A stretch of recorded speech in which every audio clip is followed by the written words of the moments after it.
J'ai longtemps regardé les smartphones pliants du coin de l'œil en me disant peut-être un jour, mais j'ai jamais vraiment sauté le pas, et peut-être que vous aussi. Autant vous dire que Samsung avec ce Z Flip 7, il va en faire plier plus d'un. C'est lourd, hein. Avec ce smartphone, Samsung promet un écran externe super utilisable, une autonomie prolongée et un design amélioré. Après plus de 10 jours d'utilisation, on vous dit ce qu'on en pense chez Frandroid. Mais laissez-moi vous donner avant tout le premier point négatif de ce smartphone, celui que si vous l'achetez, vous allez forcément vous dire « Ah mais c'est pas exactement ce à quoi je m'attendais. » L'écran externe de ce smartphone est grand, 4,1 pouces. Avec ça, tu te dis que tu vas pouvoir te servir de WhatsApp, de YouTube, et non, Samsung bloque tout. Enfin, pour être précis, pour qu'une application puisse être utilisée sur cet écran externe correctement, il faut que Samsung la considère et que l'application fasse l'effort de développer un petit widget exprès. Il y en a quelques-unes dans la liste, mais la liste n'est pas très grande. Le truc, c'est que les développeurs de chez Samsung sont conscients de cette limitation et ils ont développé une application qui s'appelle Good Lock, que certains power users des smartphones Samsung connaissent bien, qui permet de débrider toutes les fonctionnalités de paramétrage ou de personnalisation de son smartphone. Et Good Lock vous permet d'utiliser n'importe quelle application sur l'écran externe.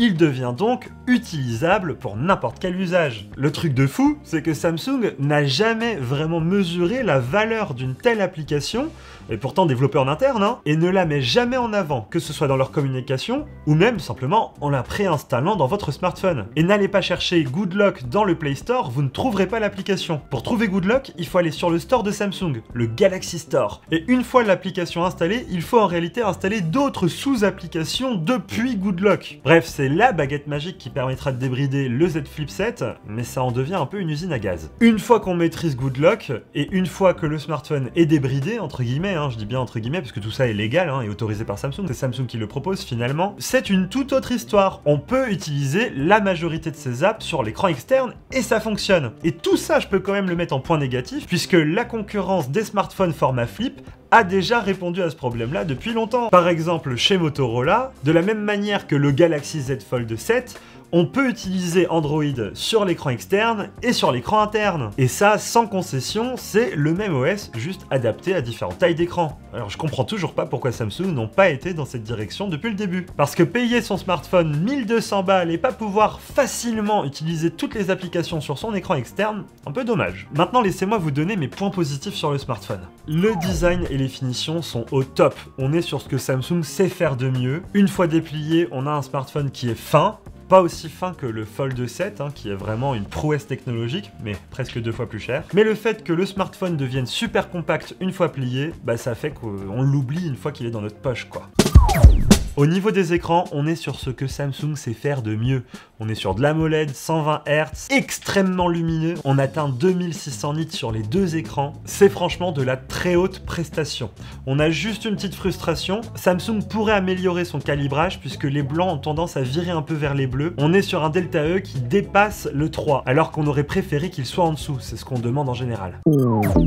Niveau qualité photo et vidéo, c'est ok. On retrouve pas la polyvalence qu'on peut trouver sur les Galaxy S qui ne se plient pas. Ici, on a un grand angle et un ultra grand angle. Ils sont de bonne qualité, on vous met quelques clichés à l'image. Mais c'est vrai qu'on aurait aimé que Samsung aille un peu plus loin sur ses smartphones, puisque c'est la deuxième année qu'on a la même configuration photo sur le format flip. N'empêche que la photo s'améliore par rapport aux générations précédentes grâce aux différents algorithmes, mais aussi grâce à l'éditeur de photos qui est meilleur grâce à l'intelligence artificielle que propose Galaxy AI. Qu'on se mente pas, le vrai avantage du flip en photo et en vidéo, c'est son format. Pouvoir filmer tout en pliant son smartphone, bah c'est un vrai régal. Samsung, ils aiment bien mettre en avant le mode caméscope où on le tient comme ça à une main. Bon, on se calme, hein, personne fera ça dans la vraie vie. Par contre, le fait qu'il se plie, ça permet de le poser sur une surface plane et de pouvoir se cadrer ou cadrer un groupe d'amis assez facilement pour faire des petites vidéos ou pour faire des photos. C'est comme s'il y avait un trépied intégré. Surtout qu'ils ont intégré un système de cadrage automatique qui fonctionne plutôt bien, où il va alterner entre ultra grand angle et grand angle afin de ne rien louper dans vos photos. Bref, vous l'aurez compris, avec ce smartphone, vous ferez des photos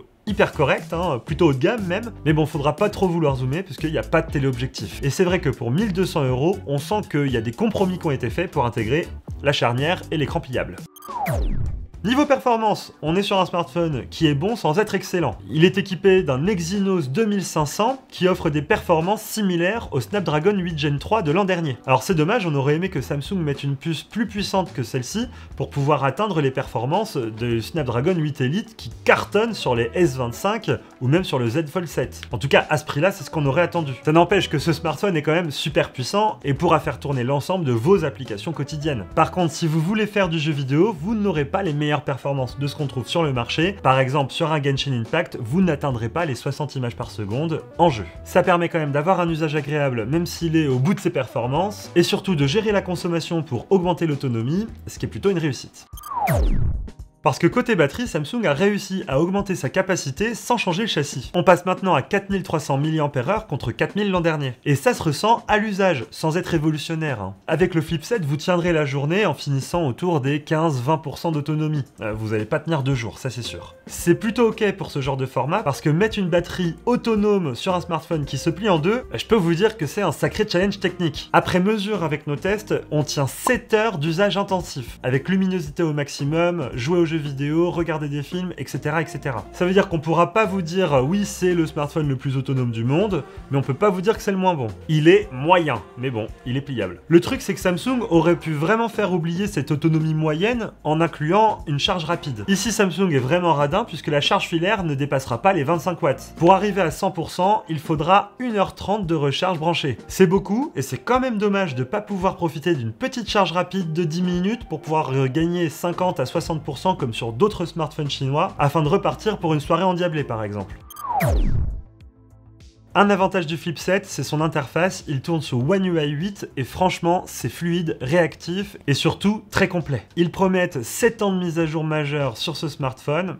Je vous assure pas que le smartphone tiendra pendant 7 ans, mais si jamais vous l'achetez dans 5 ans, il pourra être encore mis à jour pendant 2 ans. Plutôt comme ça qu'il faut le voir. Et on profite des toutes dernières innovations de Samsung concernant Galaxy AI avec les retouches de photos génératives, Circle to Search et traduction en temps réel, les résumés de pages web sur Samsung Internet. Bref, l'IA elle est omniprésente, du clavier jusqu'à la prise de votre photo. Et il y a une nouveauté sur le Flip 7 côté interface, il est compatible Samsung DeX. Si vous connaissez pas, c'est trop cool. Ça permet de brancher n'importe quel écran externe à votre smartphone et votre smartphone va tourner comme un mini PC. Vous pouvez connecter une souris, un clavier ou simplement continuer d'utiliser votre smartphone comme trackpad. Samsung n'en parle pas souvent dans ses communications et pourtant ils devraient puisque c'est une vraie plus-value qu'ils mettent dans leur smartphone par rapport à ce qu'on peut voir chez la concurrence. Alors DeX ça fonctionne sur le Flip, par contre c'est pas le smartphone le plus puissant de chez Samsung et forcément si vous faites beaucoup de multitâches, vous verrez ça ramera un petit peu. Bref, pour la partie photo, c'est correct, mais on a quand même l'impression que Samsung a eu vraiment la flemme d'améliorer la partie hardware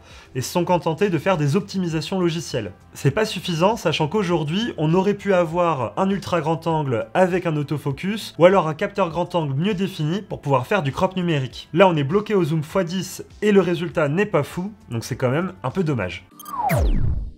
Alors est-ce qu'on conseille d'acheter ce smartphone? Eh bien j'ai envie de dire, pour le plaisir du geste et si vous avez l'argent, pourquoi pas? C'est vrai qu'avec son écran externe digne d'un petit miroir lorsqu'on allume l'appareil photo, il y a un vrai côté waouh et vous allez clairement attirer quelques regards émerveillés. Mais passé la forme qui est vraiment excellente, Samsung a un peu de mal à suivre dans le fond. Pour 1200 €, on n'a pas ici le meilleur smartphone de Samsung. Par contre, encore heureux, c'est le meilleur flip de Samsung. Le Flip 7, il faut l'acheter si vous avez l'habitude d'utiliser des smartphones Samsung et que vous voulez rester chez Samsung, et si vous avez envie de profiter d'un smartphone au design exceptionnel avec un format compact et surtout si vous n'êtes pas un power user comme on dit, si vous êtes quelqu'un qui utilise WhatsApp, mail, internet et les réseaux sociaux, ça cartonnera comme smartphone. Par contre si vous avez l'habitude d'aller plus loin sur votre smartphone, que ce soit en photo ou en performance, là peut-être qu'il atteindra ses limites. Et que je vous trompe pas, on prend beaucoup de plaisir à utiliser ce smartphone. L'interface est fluide, l'autonomie est correcte, les écrans sont fabuleux, les photos sont de bonne qualité sans être excellentes. Je pense pas que qui que ce soit sera déçu à l'achat de ce smartphone. Mais pour le prix, je pense qu'il faut nuancer et être conscient de ses défauts. D'ailleurs, Samsung fait régulièrement des promotions sur son smartphone et ça sera peut-être l'occasion de sauter le pas. Mais peut-être que la concurrence peut aussi vous intéresser, donc je vous conseille de vous renseigner sur le Motorola Razr 60 Ultra. On a fait d'ailleurs un test complet sur cette chaîne YouTube, il coûte 200 € de moins, a une super autonomie, un Snapdragon, une charge rapide et surtout une version d'Android complète sur l'écran externe. Mais il y a aussi le Xiaomi Mix Flip 2 avec une batterie énorme de 5165 mAh et un écran externe tout aussi grand. Bref, ce Galaxy Z Flip 7, on lui met un 8 sur 10 et je vous dis à bientôt pour une prochaine vidéo. N'hésitez pas à poser toutes vos questions dans les commentaires, on essaiera avec plaisir d'y répondre et n'hésitez pas à nous suivre sur nos différents réseaux sociaux où on publie régulièrement du contenu. Vive la technologie, vive Samsung,